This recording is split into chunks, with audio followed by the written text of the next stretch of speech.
welcome back for another lovely episode of Why Are All the Black Kids Sitting Together in the Cafeteria by Dr. Beverly Daniel Tatum. So, I don't think I really have any updates today, so we can just dive in. Today we're doing Chapter 7, which is White Identity, Affirmative Action, and Colorblind Racial Ideology. The first thing she goes into in Chapter 7 is something called the Whiteness Project, which I had never heard of, but I will put it in the notes. There's a website and I think some social media accounts, www.whitenessproject.org. But she talks about some statistics which were very, very interesting. What the Whiteness Project is an interactive investigation into how white or partially white Americans understand and experience their race. It is a lot of the things that we've heard before, like on social media, etc. So none of it really came as a surprise, but it was very interesting to read about. She talks about how white students make up 62% of the student population at public colleges and receive 73% of all merit-based grants, which is very interesting. She also discusses how only 25% of Americans believe that discrimination against white people happens often today. And yet, 43% of Americans surveyed said that discrimination against white people has become as big of a problem as discrimination against Black people and minorities. So when white people are asked in separate surveys, only 25% thinks that discrimination against white people happens a lot.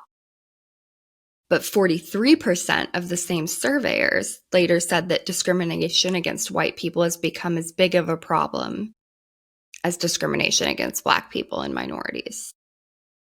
So that's interesting. On page 211, she talks about, of course, the surveys don't tell us why the participants hold the views that they hold, only that they do. It is puzzling to look at the survey results against factual data about racial gaps on measures of social or economic well-being. Whether we consider measures of housing, education, the labor market, the criminal justice system, the media, politics, or healthcare, whites as a group fare better than just about every other racial ethnic group in the United States on measures of access, participation, and success. Yeah. Which many of us know this. Many don't, quite clearly. It talks about the statistics that only 3% of executives, senior level officials, and managers in the U.S. are Black. Only 4% of doctors are Black, and 5% of attorneys are Black. In 2014, the median white household income was $71,300, while the median Black household income was $43,300. Like, that's like a cut in half disparity. And that she says, though these data leave me wondering why so many white people are worried about discrimination against them, I'm reminded of the tendency that Americans of all backgrounds have to overestimate how many people of color there are in the United States. So like a lot of Americans will talk about how there's so many people of color and that white people are not going to be the largest amount of people in the United States, which, like, why is that a problem? But that also the statistics don't match up with that. The data, like, it is estimated that by 2050, it's projected that the population of color will be 53%, which is barely over half. But if you ask many white Americans, they estimate that it's going to be 62%. Like, that's their best guess. But that's probably inaccurate. She goes on to say the concern expressed by white respondents about discrimination being directed against them also reminded me that our tendency as human beings is to focus on the micro rather than the macro when it comes to our own lives. Even if only 3% of executives nationwide are Black, if you are white and one of them happens to get the job you thought was yours, you may feel your worry about discrimination against white people has been validated. Such an explanation might ease the pain of your disappointment, even as it might fuel your racial resentment. And that also speaks to me in the form of confirmation bias as well. Like if we think a certain way, we're going to seek out things, and especially potentially using that as an excuse. There wasn't just somebody more qualified than me. It must be I'm being discriminated against. She talks about a sociologist, Arlie Russell Hochschild, who wrote Strangers in Their Own Land, Anger and Mourning on the American Right. And there's an excerpt from that book that I wanted to read. Look, you see people cutting in line ahead of you. You're following the rules. They aren't. How can they just do that? Who are they? Some are Black. Through affirmative action plans pushed by the federal government, they are being given preference for places in colleges and universities, apprenticeships, jobs, welfare payments, and free lunches. And President Obama, how did he rise so high? The biracial son of a low-income single mother becomes president of the most powerful country in the world? You didn't see that coming. And if he's there, what kind of a slouch does his rise make you feel like? You who are supposed to be so much more privileged. Or did Obama get there fairly? How did he get into an expensive place like Columbia University? How did Michelle Obama get enough money to go to Princeton and then Harvard Law School with a father who was a city water plant employee? You've never seen anything like it, not up close. Dr. Tatum goes on to say, in this narrative, it is not just Black people who are cutting in line, it is other groups too, like women, immigrants, and refugees. And it is the line cutter in chief who has been helping them, according to certain narratives. Psychologically speaking, the deeply internalized racial hierarchy that has white men at the head of the line has been set askew, and that by itself is unsettling for some. Yeah. So if white men are the societal norm, the most dominant group in society, right? White, cis hetero men specifically. If that is set askew and we start proving and showing that other people that are in subordinate groups or not in the dominant group are able to rise to equal or even greater heights, that's a problem because it doesn't subscribe to the narrative that we're supposed to subscribe to. And that's why for white people, us talking about it is so important. I feel like I say so important a lot. But when I say it, I do mean it. But it really is, because when we speak it, we are essentially speaking that truth into existence, and we are resisting because we are stepping out of the societal norm. We are stepping out of the box that we are supposed to be in. We are supposed to believe that we are benefiting from white supremacy and carry that forward. And when we don't, that's dangerous. Like if we realize what's really going on, if we realize the narratives that are underlying decisions and that have been since the start of our country, that could prove very problematic for the white men that want to be at the front of the line all the time. So now we get into affirmative action. And this was very interesting. I knew about affirmative action, but not as much as she gave us in this book. It's great.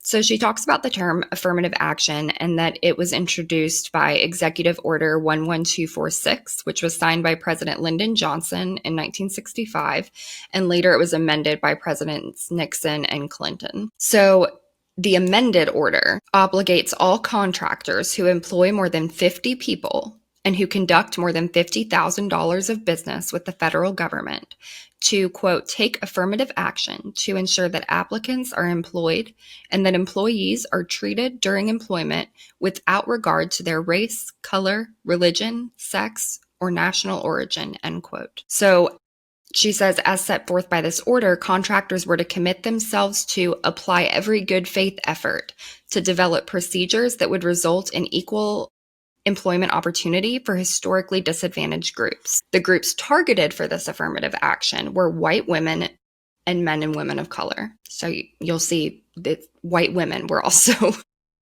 the targets, and they were the biggest beneficiaries.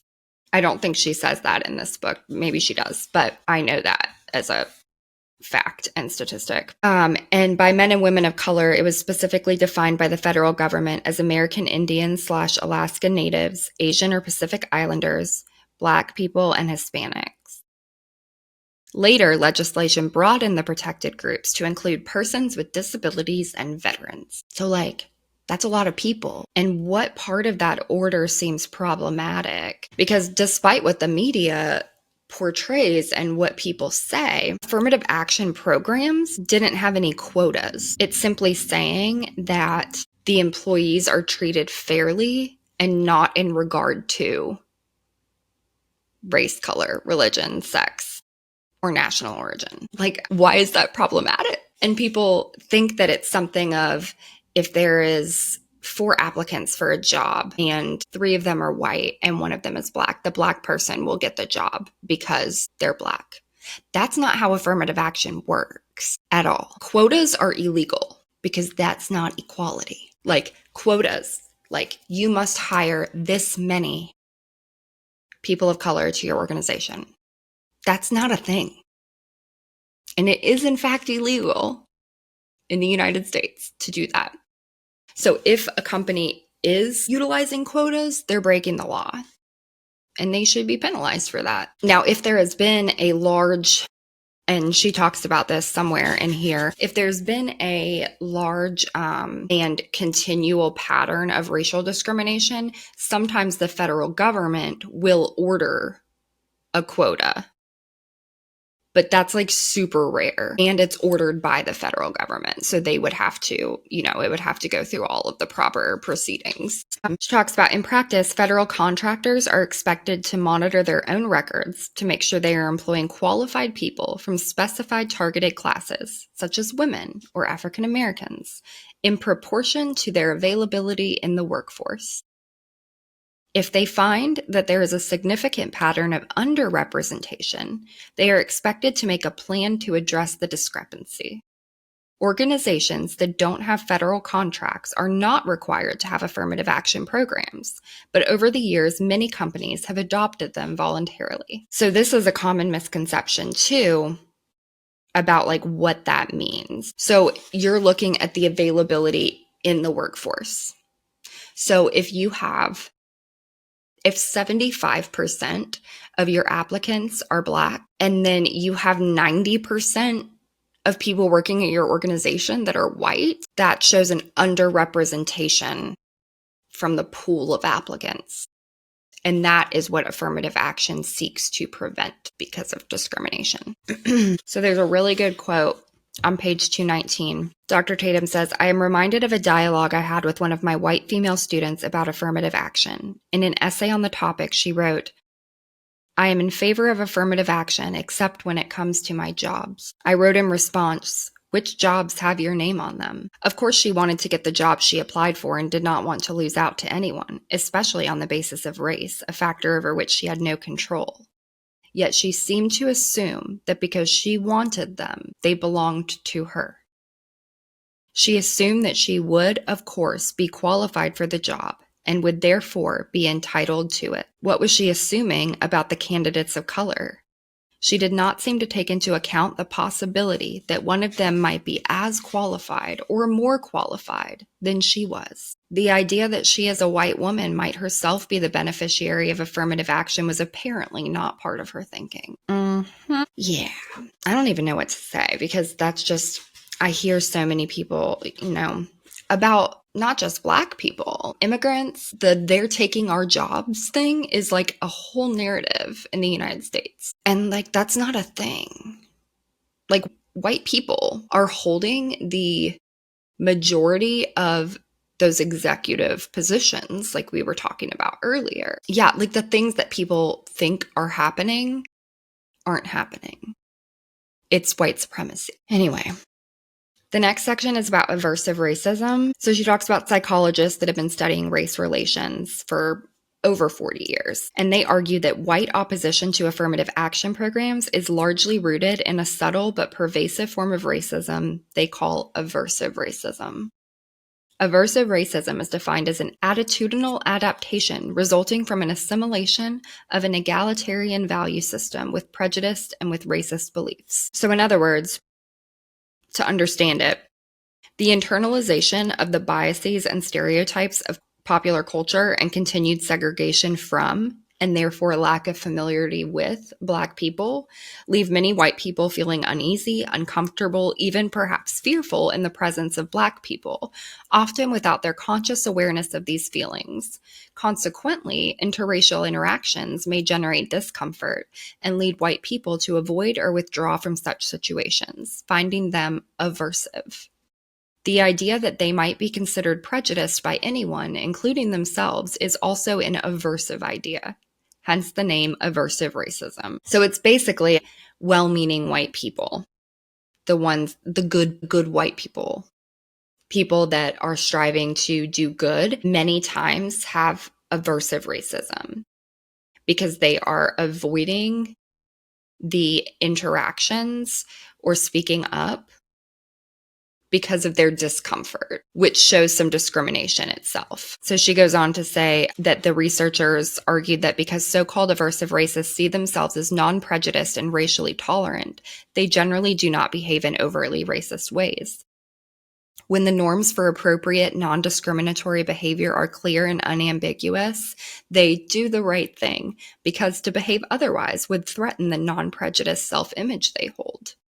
However, in situations when it is not clear what the right thing is, or if an action can be justified on the basis of some factor other than race, racial bias will reveal itself. In these ambiguous situations, an aversive racist can discriminate against Black people and still preserve the racially tolerant self-image. She talks about how aversive racism among people who are good and well-intentioned can produce disparate outcomes. Although the bias of aversive racists may be subtle and unintentional, its consequences may ultimately be as severe as old-fashioned racism, threats to the well-being of Black people and the restriction of opportunities. So the whole aversive racism framework really gets into the implicit bias. And so she goes into that and discusses the implicit association test, or the IAT, which I have in my link tree, but I'll post a direct link to take it in the notes. And I do urge you, even if you have taken it in the past, like at a job or in school, or just, you found it and wanted to take it, I think we should be taking it more frequently because we are doing this deconstruction work, right? And we're getting in community of other white people and talking to them and potentially increasing our community's like networking to include Black people, Indigenous people, all people of color. But how I'm interested to continue to learn and know how much are we affecting our implicit or unconscious bias? Because in overt ways, we're deconstructing, but unconscious bias is so sinister because it starts like from as young as 3, the things we learn and pick up on from our society. And we're continuing to learn and pick up on those things now, even if we are actively resisting them. And so I'm very curious how our scores, if you will, on the implicit bias test, if they will grow and evolve and improve to be more equal. And I don't know. I don't know if that's a thing, but I feel like we should be taking it every so often just to keep ourselves in check, but also to keep learning more about our hidden motivations. I don't know. And she does talk about some of the statistics with the race IAT and says, for example, it predicts results like the ones the researchers from earlier found. In a simulated hiring situation, white applicants were judged more favorably than equally qualified Black applicants. It also predicts doctors' differential treatment of Black and white patients. Emergency room and resident physicians recommend the optimal treatment, thrombolytic blood clot dissolving therapy, less often for a Black patient than for a white one, with the same acute cardiac symptoms. The Institute of Medicine has concluded that racial and ethnic minorities receive less effective care even when income levels and insurance benefits are the same, pointing to implicit bias as the cause. So implicit bias affects everything: your healthcare, your education, politics, policy. She says, unaware that their comfort and helpfulness in interactions with in-group members is not matched by similar levels of comfort and helpfulness toward out-group members. And that part just really reminds me of social media and the white solidarity concept. So something that we see a lot on social media is people jumping into comment sections of white influencers or large creators who have said or done something very problematic toward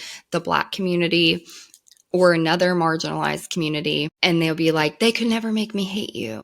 I know you didn't mean it. It's okay. And I think that that's because we are selective of those most like us. Like, when we look at a white influencer or a white large creator versus a Black person that they harmed, we see ourselves in them. And so we are more likely to automatically take their side or come to their defense. And that's so problematic.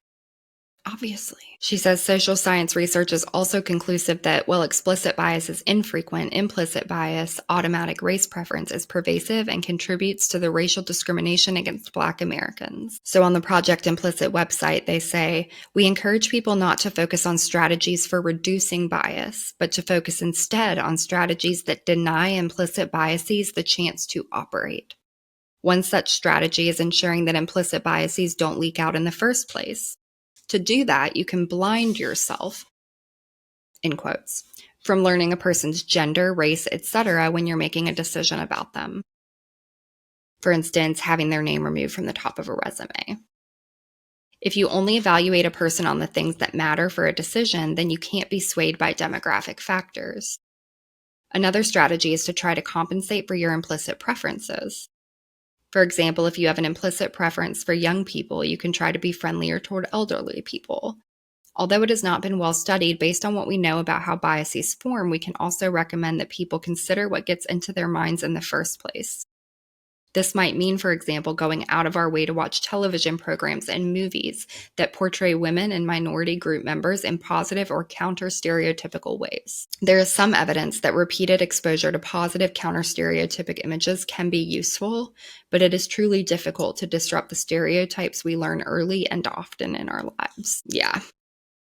Which is what we were talking about earlier. But I talk about that a lot, about normalizing and starting to listen into the lives of Black people and not saying anything, just listening, to normalize cultures, ways of speaking that are different than yours, and also to like promote their platforms. But really, it's more so of that, if I'm not around you, if I don't understand, then I'm more likely to judge you. At least that seems to be a frequent narrative. The next section is about colorblind racial ideology, and she talks about Eduardo Bonilla Silva, who is a sociologist who described colorblind racism as the dominant racial ideology of contemporary America, in which white people deny or minimize the degree of racial inequality or explain contemporary racial inequality as the result of factors unrelated to racial dynamics, such as Black cultural values or economic forces unrelated to race. We know that. And there's multiple different expressions of colorblind racist ideology, which will seem very familiar when I go through them. The first one is color evasion, which is the very common, I don't see color. We're all the same. We're all equal. I believe everybody's the same. She says this emphasis on sameness is a way of denying or rejecting the idea of white racial superiority. In theory, sounds good, right? But it overlooks the fact that people of color are not having the same experience as white people. Shocker, I know. Another expression is power evasion, which is when somebody minimizes the impact of racism, claiming that everyone has the same opportunities to succeed and those who don't have only themselves to blame. So power evasion is the pull yourself up by the bootstraps narrative. And like, I earned everything I have. And if you don't have the same thing, then that's because that's what you earned too, which is so binary. Like, that's such a binary way of thinking. To deny race and ignore the existence of racism actually causes harm to people of color because it A, falsely perpetuates the myth of equal access and opportunity, B, blames people of color for their lot in life. And C, allows whites to live their lives in ignorance, naivety, and innocence. Yeah. Another one is the belief in the perpetuation of naming racism. So, like, if you believe that talking about race makes things worse, that it promotes racism or is racist in and of itself, which so many people do believe. That's the people that say that you're playing the race card or like creating problems. And it leads to silencing those who seek to challenge institutional racism within organizations and the larger society. So it perpetuates the white supremacy status quo. Because if you just accuse someone of playing the race card, you're silencing the conversation. You're talking about it, you're the problem. Which, I mean, look at other forms of harm in our society and historically, like sexual assault. Like that was silenced for a very long time historically.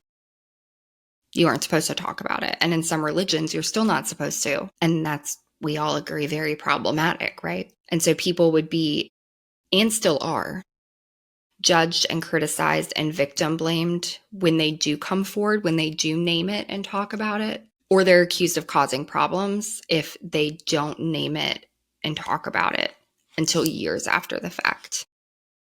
So, like, what do you want them to do in an ideal society? Whisper about it, write a note. And so all of the narratives surrounding it are in place to perpetuate the patriarchy and misogyny, right? In just the same way as the narratives around colorblindness are to perpetuate white supremacy. When someone raises questions about racial practices or policies in an environment where white colorblindness is the norm, the response is often one of hurt and defensiveness, as in, are you calling me a racist? So again, the averse racism, because you don't want to be connected to racist or prejudiced. Like, I'm a good person. The conversation then often becomes about hurt feelings rather than the systemic issues that need addressing. Histrionic distress about supposedly having been called a racist impedes recognizing the truth about race's continued harmful power. So the most important issue of the moment becomes your hurt feelings instead of the systemic issue. Dr. Tatum says you can't fix what you can't talk about. Yeah. She goes on to say, keep in mind that when the environmental cues are clear about what the right thing to do is, the aversive racist or uncomfortable egalitarian will do the right thing. The voices of white allies in the room can help to make the right thing clear. So we have to make the right thing clear so that even the people that are averse racists, they'll be more likely to make the right choice. Does that make sense? I'm asking to no one looking at my camera. And then it goes back into affirmative action for a bit as well. It says, to the extent that employee diversity is enhanced throughout an organization, employers find that they are better able to serve the needs of a diverse customer base. Diverse work teams lead to more effective problem solving. Affirmative action programs have also been shown to strengthen the bottom line. Companies that have increased their representation of women of all backgrounds and men of color have outperformed less diverse companies in stock performance and reputational standing. And then they talk about how when affirmative action programs are functioning appropriately, no one is ever hired who is not qualified for the job. So the whole DEI hire narrative is fake. That's not a thing. Because we already talked about quotas, but also like the affirmative action framework, it only broadens it. Okay, let me explain. So, and she talks about this in the book, so it's still on topic. So the main piece is establishing clear and unbiased selection criteria. So no one is ever, or shouldn't be, if you're actually running an effective affirmative action program, no one is ever hired that doesn't meet the selection criteria. So what it does do is it takes out the criteria that doesn't matter to the selection criteria. So for instance, if the selection criteria didn't include education and you're looking at two candidates, you would look at their experience. You would not look at their education. You'd throw that out and say, we're not factoring that into our decision, because we didn't put it in our selective criteria. So you're taking out the criteria that doesn't matter. You still have to meet the basic selection criteria. And it clearly says that. in the wording for affirmative action policies, regardless of blah, blah, blah. And in the disability section, it says with or without disability. So you are entitled to reasonable accommodations under the ADA Act. ADA, it already has act in it. You're entitled to reasonable accommodations under ADA, but you still have to be able to perform the essential job functions, which are those standard selection criteria. So she does talk about some things that companies can do. So if you are a business owner or you run an organization and you are looking for more diversity and you still want to support affirmative action in your organization. And I had never thought about this before, but this is great to not make it a legal thing or make it about race, quote unquote. She talks about how you can look at different selection criteria.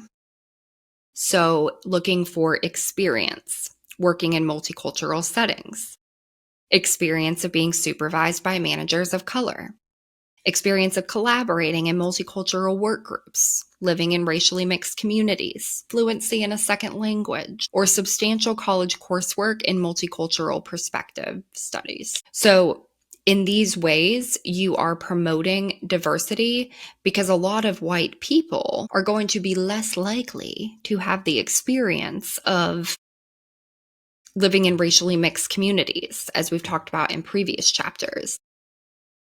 They're going to be less likely to speak a second language. So in this way, if you promote a preference for candidates with these experiences, you'll be more likely to get a diverse candidate pool and thus more likely to have diversity in the organization. And your selection criteria doesn't have to change, or it can include these things. So it's not discriminatory. Okay. I was going to go ahead and do chapter 8, but this is already kind of not long, but long enough. And chapter 8 has a lot in it. And I'm mostly just going to be reading different parts of the book because it is critical issues in Latinx, Native, Asian, and Pacific Islander, and Middle Eastern / North African identity development. So it's like beyond the black and white, and so much interesting and useful information, a lot of things about history. And my mind has been blown. Like, I have always known or not always, but in the last few years, I've known the fact that America, from the history of the start of America, that we were based on very white supremacist policies and laws since the beginning.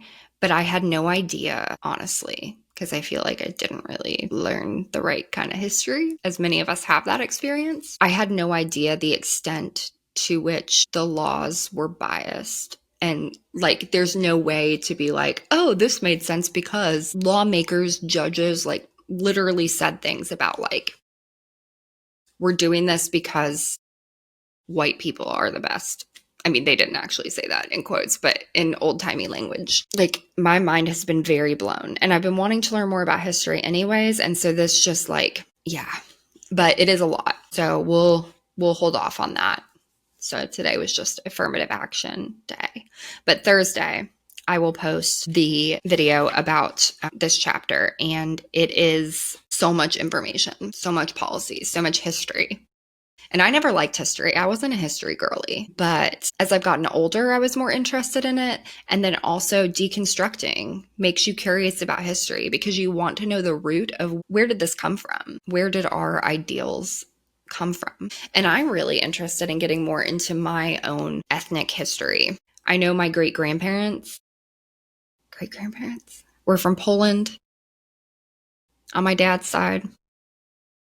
My mom's side, great-grandparents from Portugal. So I know some things, but like not enough. And I do know that we assimilated hardcore. When my great-grandparents from Poland came to the United States, they immigrated to Chicago and we changed our name. So what my last name is currently, like, I'm not related to anyone else with that last name. We changed the name so we could sound more American and assimilate into American society.